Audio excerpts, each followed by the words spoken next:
ভাই ৮,০০০ টাকা দেওয়া যায় না এটা হলুদটা? হ্যাঁ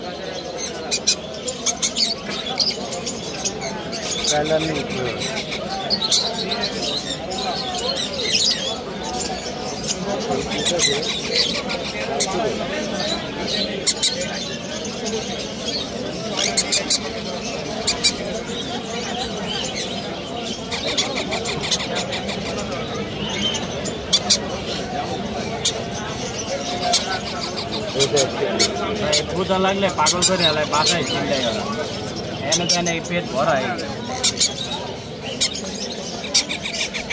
দেন একটা পাখির সাইজটা দেয় না। আপনি তো বাসা, আপনি তো নিজে ব্যবসা তো আর করতেছেন না, কিনে এনে ব্যবসা করতেছেন, তাহলে কমে দিতে পারবো না। ব্যাপারীর কাছে কমে দেন, কিন্তু আমাদের দিবেন না। গত হাটে নিচে ব্যাপারীরা দিচ্ছে। হ্যাঁ গত হাটে দিচ্ছি ব্যাপারী, ওই তো হ্যাঁ কমে দেন, কিন্তু আমাকে কমে দেন না। ব্যাপারীরা ভাই 12,000 করে দিচ্ছে, আপনার কাছে হ্যাঁ তো 10,000 করে বিক্রি করতে বেচবো না। বেচে কোনটা ভাই আমরা জানি কোনটা বেচে, ওটা নিয়ে ঠিকই বাঁচা।